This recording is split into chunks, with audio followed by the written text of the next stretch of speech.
this desperado, rough rider. No, you don't want nada, none of this. Six gunning this, brother running this, Buffalo Soul. Good evening, everybody. Welcome to this week's McInnes Marketing Moment with Jay McInnes, Jay Gordon McInnes, and I, Benjamin Robinson. What are we talking about today? 10 a.m.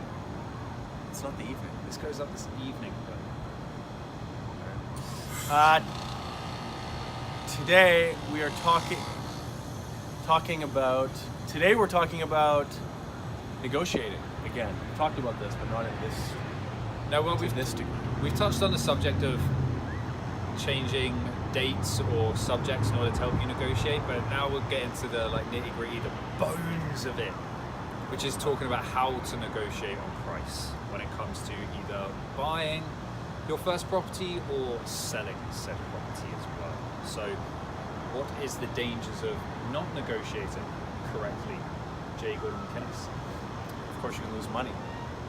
So if you aren't negotiating strategically for your price, you're just not gonna get there. The buyer is not gonna be able to get to a place where it is acceptable for yourself, the seller, and obviously deals just won't get done. Yeah, so when negotiating, the key word to remember is justification. A sexy little justification.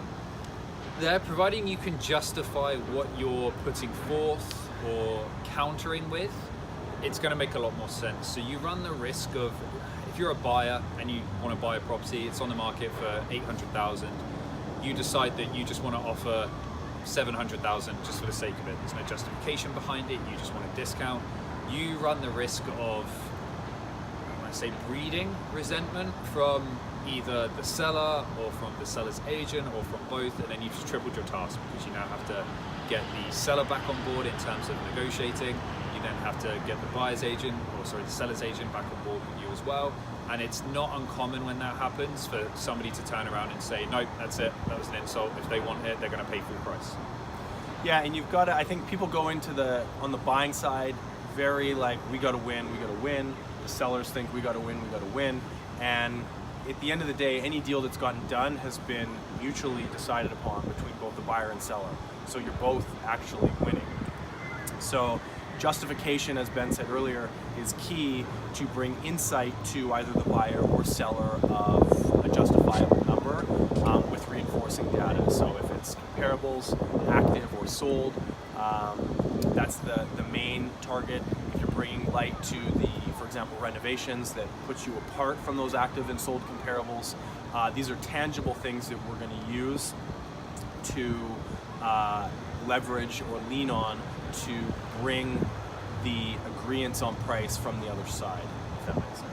Yeah, so it has to be a win-win on both sides. So provided you can justify what you're putting forward or what you're returning with, that keeps the flow of conversation going.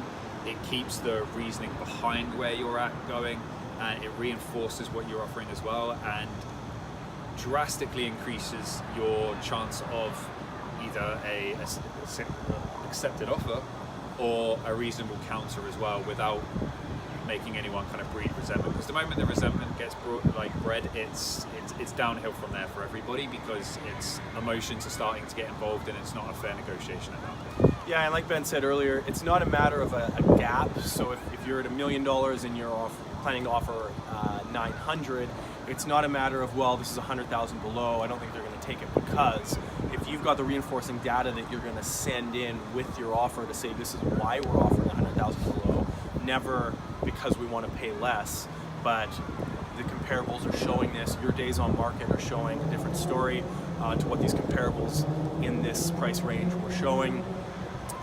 We believe this is a reasonable offer because if you're a buyer, of course, and putting all that information forward together, not just the offer, but the reinforcement to those numbers, you're going to get a lot smoother negotiation that way, because you're shining light on the reality, which is the realm you're talking about, not the listing realm that's been on for 90, 120, whatever it is days. And it's a bit for you buyers as well out there. A lot of you have kind of fallen into that trap of, it's a buyer's market right now, there's a lot to choose from, I should never be paying full price. for anything I purchase. It's been this way, it's been going through a correction for an amount of time now. Sellers are aware of this, their agents are aware of this. So not all the time, but a lot of the time, a lot of properties out there are placed on the market to sell, and they are placed at appropriate numbers as well. So just be cautious, because while you're running the risk of coming up with your comparables, taking your time, looking for a reason to push that price down and negotiate further, it opens the doorway for somebody else to come in, realize that it's an opportunity, and swoop it up before you've even been able to get in with your negotiations. Yeah, and I think, again, to Ben's point, drawing lines in the sand on either end is just dangerous, and it's not going to help you in the long run. If you're a seller and you say, I'm not budging off my price, this is what I need, that's fine, but you've obviously got to think, why are you going to market? If you're not justifiable at that price range, it can be dangerous to wrap your head around that line in the sand, because the buying market can easily lean away from that if there's comparables to do so with. And buyers, like Ben said, as well, don't think, I'm not going to pay full asking, there's no way, because it's a buyer's market. If they're justifiably priced and reasonably priced based on the comparables and what they may or may not have done to the unit, then don't let that line in the sand kind of cut you off from possibly purchasing that property at a fair list price. That's it, guys. The moral of the story is that sexy word, justification. No matter on whether you're a buyer or seller, if your offer is justified, that's where you should start. That's how you should move forward with negotiations in order to create a win-win situation for both. That's it for this week. We will see you next week. Yeah, if you got any questions on this, please feel free to comment below. Reach out direct. We appreciate all the likes and subscribes, and further questions that you want answered, keep sending them through. The last few have been direct questions from people watching, so we thank you so much, and those are the best questions to answer, because we know there's actually people out there waiting to hear the answers. So yeah, thanks again for following, listening, and we'll see you next week. See you next week, guys. Bye. Jim West, Desperado, Rough Rider. No, you don't want nada. None of this. Six gunning this, brother running this. Buffalo Soul.